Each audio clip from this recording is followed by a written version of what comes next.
राष्ट्रवादी काँग्रेस नेते छगन भुजबळ आज मंत्रिपदाची शपथ घेणार। सकाळी 10 वाजता राजभवनात शपथविधी कार्यक्रम पार पडणार। धनंजय मुंडेंकडील अन्न आणि नागरी पुरवठा खातं भुजबळांना मिळणार। पाकसाठी हेरगिरी करणाऱ्या ज्योती मल्होत्राचं चौकशीमध्ये सहकार्य नाही। हँडलर तसंच तिला मिळणाऱ्या फंडिंगबाबत ज्योतीकडून योग्य उत्तरं नाही। ज्योतीच्या आतापर्यंत Haryana police, STF, NIA, IB कडून चौकशी। लष्करी तोयबाच्या हेडक्वार्टरमध्ये ज्योती मल्होत्राचं प्रशिक्षण। ज्योती मल्होत्रा हवेलीच्या मुदीरकेमध्ये 14 दिवस होती। हिसार पोलिसांनी केलेल्या चौकशीमध्ये ज्योती मल्होत्राची कबुली। पहलगाम हल्ल्यानंतर दहशतवाद्यांनी पाकिस्तानातील मास्टर माइंडसोबत चर्चा केली। परराष्ट्र सचिव विक्रम मिस्रींची खासदारांच्या शिष्टमंडळाला माहिती।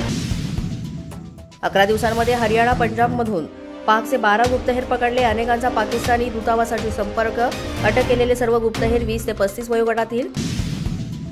यूपीच्या रामपूरमधील शहाजाद नावाच्या गुप्तहेराला अटक। एटीएस कडून मोठी कारवाई। शहाजाद आयएसआयचा एजंट असल्याचा आरोप। दहशतवाद्यांना पैसे पुरवत असल्याचा संशय। पंजाबमधील भटिंडामधूनही एकाला अटक। सैनिकी छावणी परिसरामध्ये रेकी केल्याचा त्याच्यावर आरोप। यासह देशविरोधी कारवाईमध्ये सामील असल्याचाही संशय।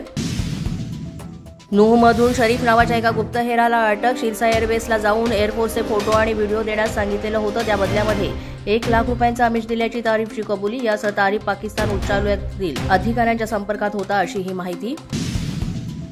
आयएसआय हँडलर इक्बाल काना आणि हेर नोमान यांच्यातील चॅट समोर। ऑपरेशन सिंदूर दरम्यान नोमान सतत कानाच्या संपर्कात।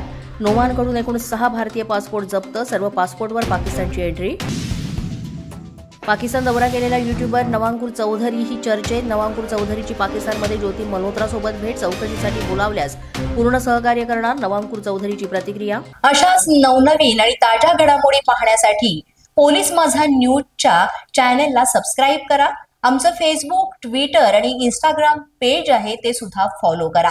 तसंच अधिक माहितीसाठी पोलीस माझा न्यूजची वेबसाईट आहे www.polismaza.com या वेबसाईटला अवश्य भेट द्या।